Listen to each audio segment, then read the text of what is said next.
Have you ever felt pulled in two directions? One side knows what's right, but the other it's craving something. You can't ignore. That's where I found myself. When my son's best friend Jordan showed up at my door, something changed. It was like a spark couldn't put out. And now I'm left wondering, how far can temptation really take you before it all unravels? Before we get started, I'd really appreciate it if you could hit that subscribe button. It helps me grow and create more stories like this. 4. You please. Your support means a lot. Now let's start with Thestery. It had been the story. Long day, a tiring day.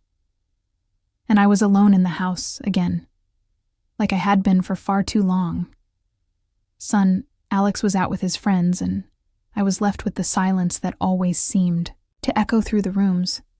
I hadn't realized just how much I missed human connection until it had been absent for so long since my divorce. It had been just me, my son Alex, and me there. Were moments when I felt like I was okay, like I had it all under control. But the truth was I hadn't been with anyone in a long time. Not since the divorce. I hadn't even been on a date in years, and I missed it. Missed the touch of another person, the feeling of being wanted, of being seen in a way that wasn't tied to me role. As a mother, the surprise that's when the doorbell rang. I wasn't expecting anyone. I opened the door, surprised to find Jordan standing there, holding a plate of cupcakes. My son's friend Jordan. He was 20. Now a young Mangone was the awkward teenager I remembered. Instead, he was taller, stronger, and surprisingly handsome in a way I hadn't really noticed before. "Hi, Emily," he said with that easy smile of his. "My mom made these, thought you'd like them." I smiled back. Thought. There was a nervous flutter in my chest. "Thanks, Jordan, that's sweet of her." He shifted on his feet, looking at me in a way that made me feel uncomfortable, but not just something else uncomfortable. There was something else, something that made my heart race a little.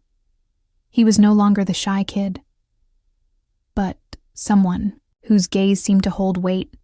His eyes were confident, yet there was something in them that made me feel vulnerable. "Do you want to come in for a bit?" I asked, trying to sound casual, but my voice felt like it was betraying. "Measure if you don't mind," he replied, his voice deeper than I remembered. There was a seriousness in his tone that caught me off guard as he stepped inside. I couldn't help but notice how much his presence filled the room. It wasn't just his physical size, it was the way he moved, the confidence in his posture. There was something magnetic about him, something I couldn't ignore. I had always seen him as Alex's friend, but something I couldn't ignore now.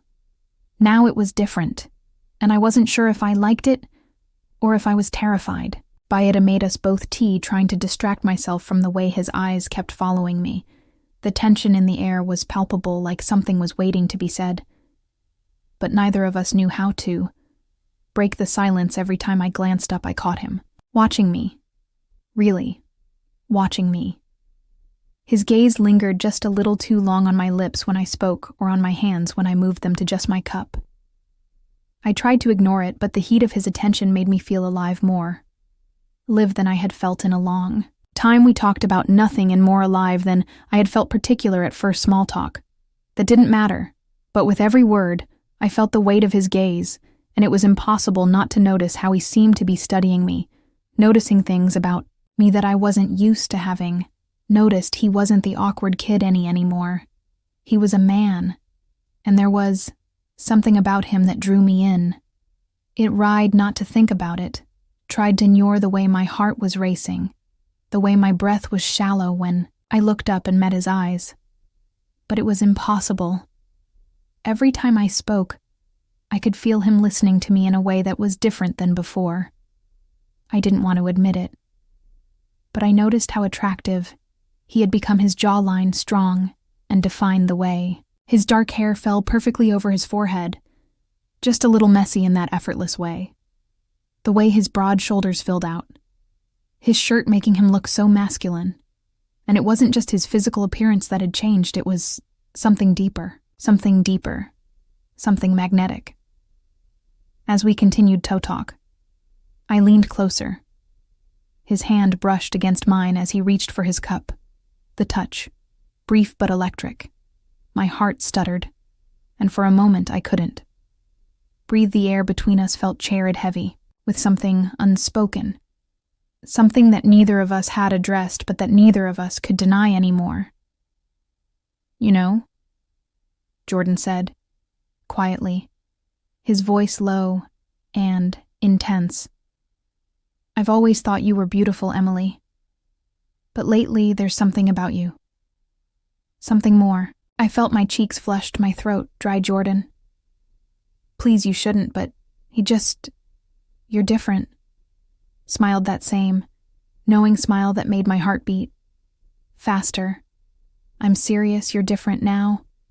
You've always been beautiful, but now, you're more than that. There's something about you that I can't stop thinking about." I swallowed hard, the words stumbling in my mind, but I couldn't speak. Then I should have told him that this wasn't right. He was Alex's friend, and I had to respect that. But Ash's gaze held mine. Something inside me started to unravel. My mind screamed at me to stop, but my body was reacting to him in ways I hadn't felt. In so long, his gaze dropped to my lips, and before I could stop myself, I leaned, enclosing the distance between us, and then he kissed me. I felt wanted. Wasn't slow, it wasn't gentle, it was urgent, desperate. As though we both knew that something had shifted between us. I felt his hands on my back, pulling me closer, his mouth hot and demanding. Against my mind, I let myself sink into the feeling of him, into the touch, the heat that had been building between us for so long. His hands slid down to my waist, fingers lingering on my skin. I didn't pull away. I didn't want to. For the first time in so long, I felt one had seen alive. I told myself that it should stop, that this wasn't right. But in that moment, I couldn't pull away. But then, just as suddenly as the desire had surged, reality came crashing in. This was wrong. It was so. This was wrong. Wrong. The guilt hit me like a cold wave, and I pulled away sharply, my breath ragged, my heart pounding in my chest. "What are we doing?" I asked, my voice shaky, barely, above a whisper. "Jordan, this can't happen." He looked at me, confusion and desire swirling in his eyes. "But I want this.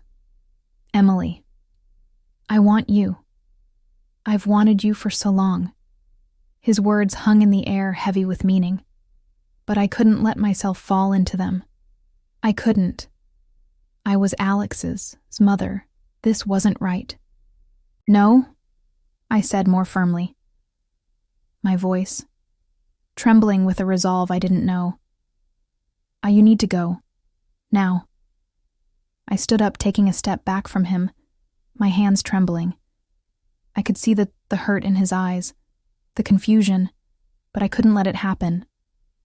"Not like this." Jordan stood up slowly, his expression unreadable. "I won't forget this, Emily," he said softly, before turning and walking toward the door. The finality of them echoed in the silence as he left.